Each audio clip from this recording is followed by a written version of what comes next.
I had always considered myself a happy woman. My life with Richard was calm but filled with mutual understanding and tenderness. We had been married for over 10 years, and during that time, we managed to build not only a strong family, but also a special, quiet intimacy that only those who have weathered life's challenges together can truly understand. Richard was always thoughtful, bringing me coffee in bed when he knew I was running late, always remembering my favorite chocolate, and trying to brighten our life together in small ways. I never doubted his loyalty. Our home was filled with warmth, laughter, quiet evenings by the fireplace, and cozy embraces on the terrace where we would watch the stars together. In the evenings, we often cooked dinner together, a small ritual that I cherished. I would chop vegetables, and he would cook his signature pasta as we shared the events of the day. But recently, things began to change. At first, it was just small things. Richard started coming home late, claiming it was because of new projects at work. I tried to be understanding and supportive as always, but a small seed of doubt began to grow in my heart. He spent more time in his study, even on weekends. His phone was always face down, and he now often left it in another room when we sat down for dinner. I didn't want to think the worst and convinced myself it was just work stress. But one evening, when he returned home later than usual, I noticed an unfamiliar scent on his shirt. It was subtle but distinct, a scent that I had never smelled before. His explanations were vague, and although I tried to trust him, my suspicions grew, spreading like a shadow that slowly darkened my once bright world. One evening, when he told me he would be late again, I decided to take a walk through the city to clear my thoughts. I needed some time to make sense of everything. I wandered into the park where I had often found solace.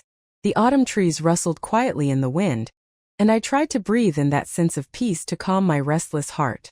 But even among that tranquility, I could not shake the unease gnawing at me.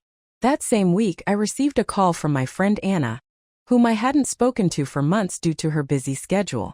She invited me out for lunch and I eagerly agreed. It was the perfect distraction. During our meeting, I tried to hide my worries, but Anna was too perceptive. "What's wrong, Laura?" she asked, taking a sip of her wine. "You seem so tense."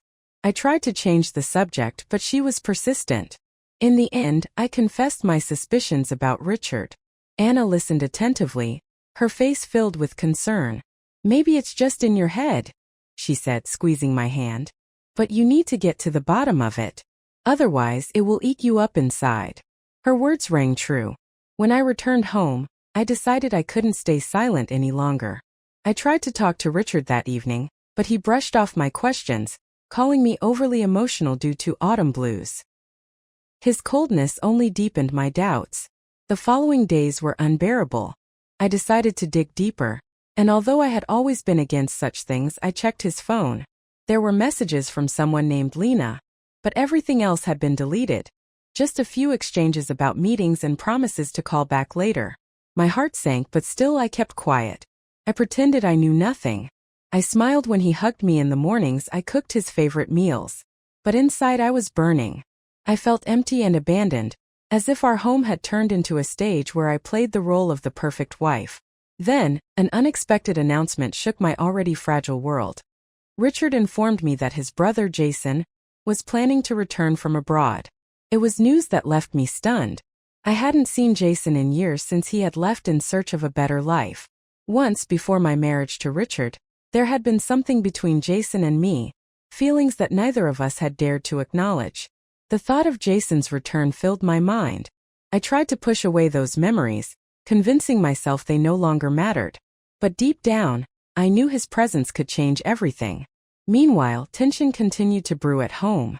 Richard's absences grew longer, leaving me alone to grapple with my thoughts. My life turned into an endless wait. Whether it was for the collapse of my marriage or the start of something new, I couldn't say. One evening, as I sat on the terrace wrapped in a blanket, breathing in the cool autumn air, I realized I felt more lost than I had in years. But deep in my heart, I knew that something was about to change. Jason's return loomed over me like a dark cloud that could either pour rain or let through the sunlight. For days, Richard spoke of nothing else but his brother's upcoming arrival. I listened dutifully, nodding and smiling where appropriate, all the while feeling the weight of emotions I had long buried trying to rise to the surface. The days before Jason's arrival stretched on like an eternity, each one filled with the same routine, yet somehow tinged with an unspoken tension. Richard continued to disappear into late-night meetings and weekend work trips. I tried not to dwell on where he might be or with whom, but the image of him wrapped around another woman haunted me every time I closed my eyes. Yet I still couldn't bring myself to confront him. Instead, I carried on playing my role, pretending everything was perfectly normal. In an effort to distract myself from the gnawing doubts, I decided to host a small dinner party for some close friends, a gesture to fill the house with laughter and warmth, if only for a night. I invited Anna, as well as a few other old friends, hoping that their presence might drown out the echoes of my own thoughts. The evening arrived and I busied myself in the kitchen, setting out plates and making sure everything was perfect. As I stirred the soup, I caught my reflection in the window. My face looked tired, the corners of my eyes etched with fine lines of worry that hadn't been there a few months ago. I forced a smile, trying to convince myself that this gathering would help me feel better. Guests began to arrive, filling the house with cheerful voices and laughter. For a while it worked, their joy was infectious, and for a few hours I forgot about the turmoil inside me. Anna was her usual vivacious self, regaling everyone with stories of her latest escapades, and I found myself laughing more freely than I had in weeks. But as the night wore on, Richard's absence became glaringly obvious. He had promised to be home by 8, yet the clock struck 10 and still there was no sign of him. I could feel the concerned glances from Anna, but I brushed them off with another glass of wine, smiling too brightly as if that could cover the cracks in my facade. When Richard finally walked in, his hair slightly disheveled and the scent of unfamiliar perfume clinging faintly to his coat, the room fell into an awkward silence. He kissed me on the cheek with a casualness that made my stomach turn, then immediately launched into apologies for his tardiness. Our friends resumed their conversations, but the air felt heavier, like everyone was walking on eggshells. I tried to keep my composure, but all I could hear were Anna's earlier words echoing in my mind. "You need to get to the bottom of it." As I watched Richard laugh too loudly at someone's joke, I couldn't help but wonder if this was all just a game to him, a way to keep up appearances while leading a secret life behind closed doors. When the guests finally left, the house fell into a stifling silence.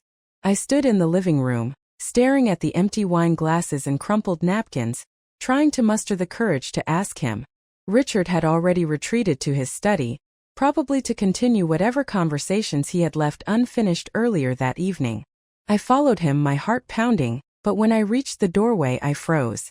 Through the small crack in the door, I could hear his low, hushed voice.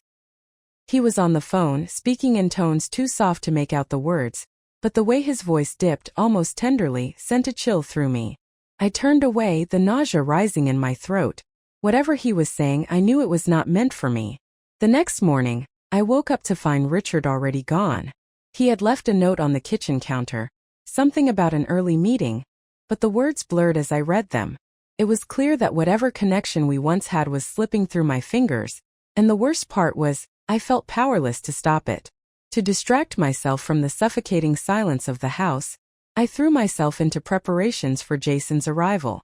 I cleaned every corner, rearranged the guest room, even went out to buy fresh flowers to make the house more welcoming.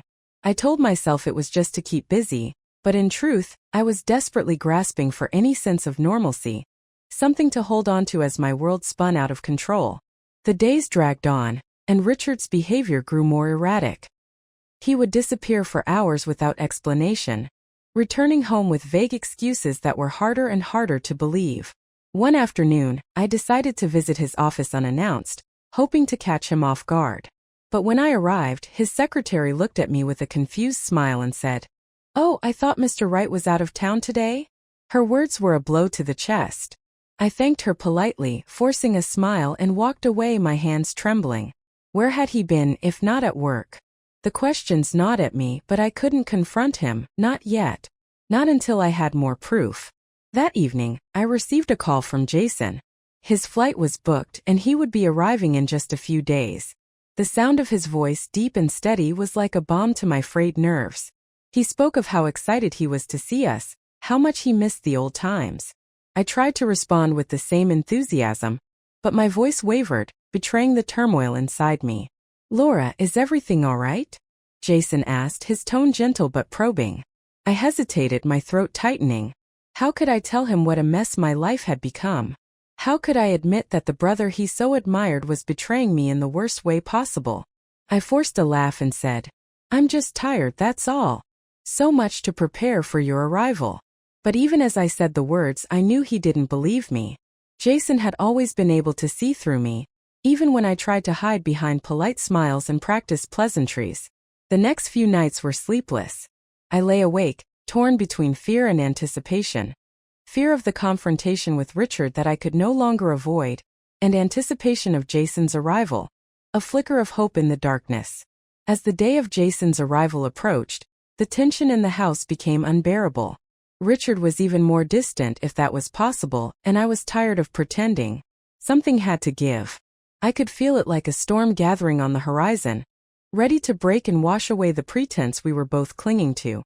But what would happen after? I wasn't sure. All I knew was that Jason's arrival was a beacon in the darkness, a sign that perhaps not all was lost, that maybe, just maybe, there was a chance to rebuild, even if it meant tearing everything apart first. And so, as I stood by the window on the evening before Jason's flight, watching the rain lash against the glass, I found myself waiting, not just for him, but for whatever the future held. The day Jason arrived, it was as though a breath of fresh air swept through the house. The tension that had hung over every room, every corner, seemed to lift the moment I saw him stepping through the door. His smile was just as I remembered, wide and genuine, with that same twinkle in his deep-set eyes. He looked older, more confident, his once boyish charm now tempered with the quiet strength of a man who had seen and endured much in life. Richard greeted his brother with the kind of enthusiasm I hadn't seen from him in months. The two of them embraced tightly, and for a moment, I couldn't help but feel a pang of nostalgia for how things used to be. But as Jason turned to me, his eyes softened, and for a fleeting second, I thought I saw something more in his gaze. He pulled me into a warm hug, his arms lingering just a bit longer than necessary. The scent of him, clean and woodsy, so different from Richard's expensive cologne, felt oddly comforting. "Laura," he said softly, stepping back to look at me. "It's been far too long." "Yes, it has," I managed to reply, my voice barely above a whisper. I tried to ignore the flutter in my chest, blaming it on the anxiety of the last few months. But deep down I knew it was something more. A rekindling of feelings I had once buried long ago. The first few days of Jason's visit passed in a blur of dinners, conversations, and reminiscing. Richard, for the sake of appearances, seemed to slip effortlessly into his role as the charming, attentive husband. But I could see through the facade. His eyes never quite met mine, and there was a stiffness in his embrace that told me he was still hiding something. Yet, with Jason around, it was easier to pretend that everything was normal, to smile and laugh, even if it was all for show. One evening, after Richard had retreated to his study for yet another important call, Jason and I found ourselves alone on the back porch.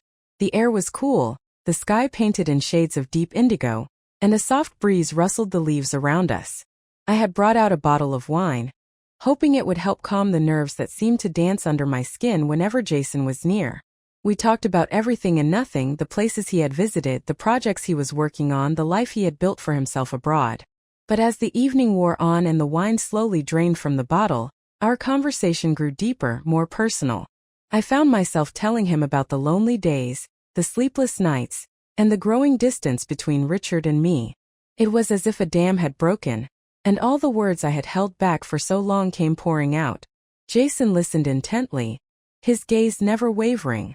When I finally fell silent, a heavy sigh escaped my lips, and I realized how much I had needed someone to simply listen, to care. He reached out, placing his hand gently over mine. "Laura," he said softly, his voice a low murmur in the darkness, "you deserve so much more than this." I looked up at him, my heart pounding in my chest. There was something in his eyes that made my breath catch. A mixture of empathy, pain, and something deeper, something I hadn't dared to acknowledge. I wanted to pull my hand away, to break the spell that was weaving itself around us, but I couldn't. Instead, I found myself leaning into the warmth of his touch, craving the comfort it offered. Before I could say anything, Richard appeared at the door, a forced smile plastered on his face.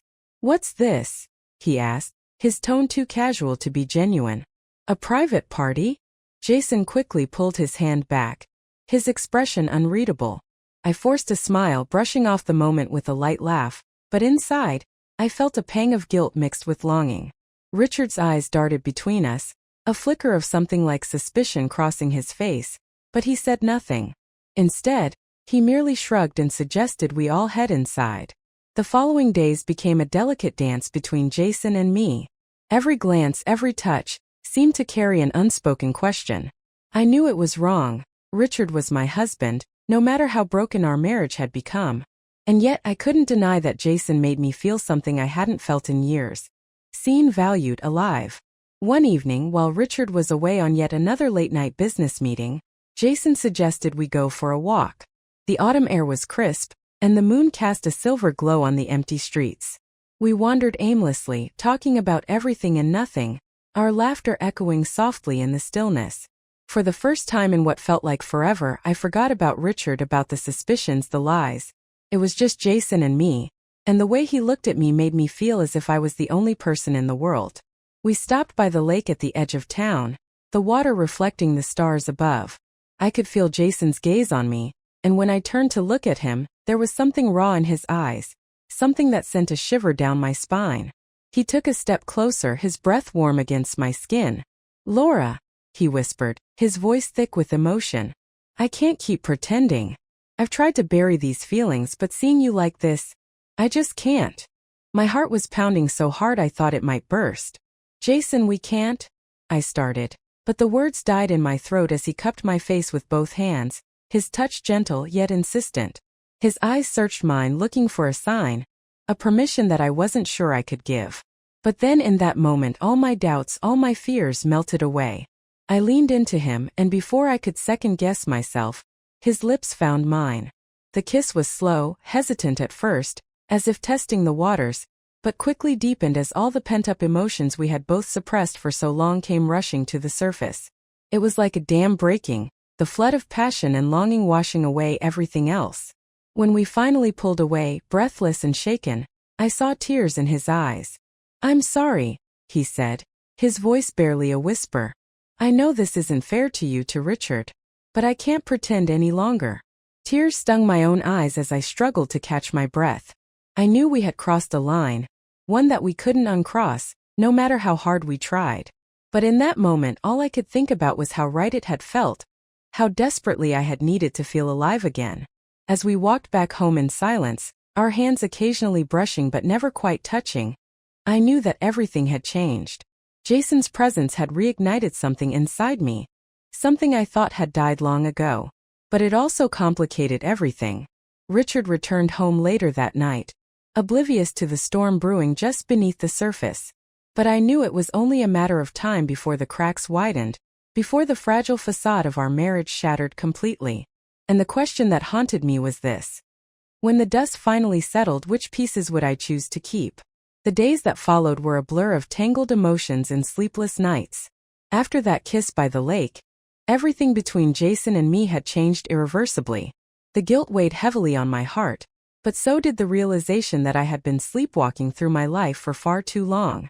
For years I had convinced myself that contentment was the same as happiness, but Jason's presence had awakened something within me that I could no longer ignore. Richard, in his oblivion, continued with his late-night meetings and unexplained absences. I could feel the distance between us growing like a widening chasm, yet he seemed completely unaware, or perhaps, he simply chose to ignore it. He was more of a ghost in our home than a husband, and each passing day made it harder for me to pretend that everything was fine. One rainy afternoon, as I was folding laundry in our bedroom, Richard's phone buzzed on the nightstand. It was a message from Lena, the name I had seen before but forced myself to forget.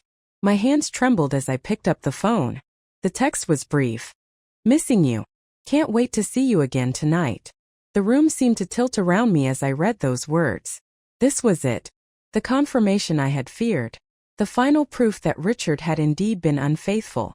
The realization sent a wave of cold, searing pain through my chest, but beneath the hurt, there was a strange sense of relief. At least now the truth was out.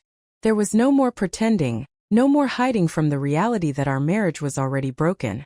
That evening, as Richard left the house with a hurried excuse about a last-minute meeting, I stood by the window, watching the rain blur his figure as he disappeared into the night. I felt a calm resolve settle over me, the kind that only comes when you finally made a decision.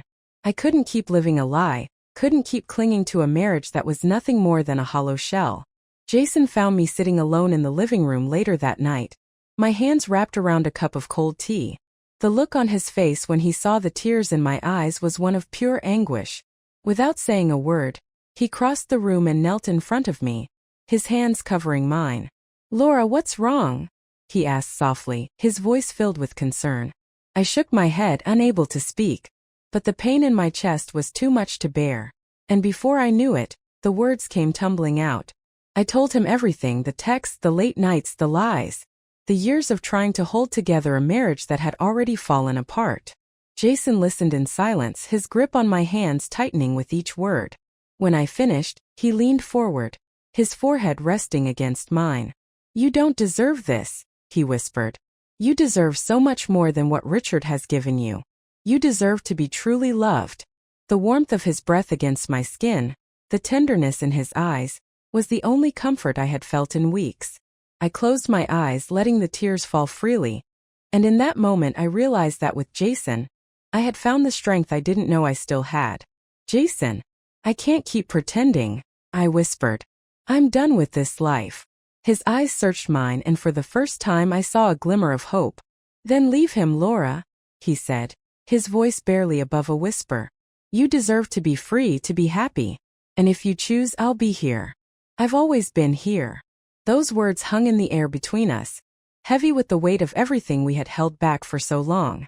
I wanted to say yes, to let myself fall into the future he was offering, but there was still a part of me clinging to the life I had built with Richard. Even if it was all a lie, it was a lie I had lived for so long that it had become part of me. The next morning, I awoke with a sense of clarity that had eluded me for weeks. It was time to stop living in limbo. I couldn't keep one foot in the past and one in the future. I had to make a choice. I knew what I had to do. I went to see a divorce lawyer that same day. Sitting in the sterile office with its cold fluorescent lights and the smell of old paper, I felt a sense of liberation I hadn't felt in years. Signing the papers, I knew there was no going back. It was a point of no return, and for the first time, I felt the stirrings of hope rather than fear. When I returned home, Richard was waiting for me. He looked up from the dining table, a glass of scotch in hand, and I could see the confusion in his eyes as he noticed the papers in my hands. "What's this?" he asked, his voice slurring slightly from the alcohol. I took a deep breath, my hand steady as I laid the documents in front of him. "These are divorce papers, Richard," I said, my voice calm but firm. "It's over. I know about Lena, and I'm done pretending. I can't live like this anymore." For a moment he just stared at me, as if trying to process the words. But then something inside him seemed to break and he laughed, a hollow bitter sound that echoed through the house. "Fine," he said, downing the rest of his drink. "If that's what you want, Laura. If you think you'll be happier without me, then go ahead." I turned away from him, feeling a strange mixture of sadness and relief. There was no fight left in me, and apparently there was none left in him either. The next day I went to the courthouse alone. The finality of the process was both terrifying and exhilarating. I was free. The weight that had been pressing down on me for years seemed to lift, and as I stepped outside, I felt the cold November air fill my lungs with a sharp, invigorating clarity. Jason was waiting for me by the entrance, leaning against his car with that easy smile I had come to cherish. When he saw the signed papers in my hand, his eyes softened. He walked over, wrapped his arms around me and kissed my forehead. "It's done," I whispered, my voice breaking. "It's finally over." He pulled back just enough to look into my eyes, his gaze filled with nothing but love and admiration. "Now we can truly begin, Laura," he said softly. "No more secrets, no more lies. Just us." For the first time in years, I felt a genuine smile spread across my face. I reached up, cupping his face, and kissed him. A kiss that was filled not with desperation or longing, but with hope. As we drove away from the courthouse, hand in hand, I couldn't help but feel that the future, though uncertain, was ours for the taking. The rain had finally stopped, and the sun was breaking through the clouds, casting golden light on the road ahead. I was finally free, and for the first time I was truly alive.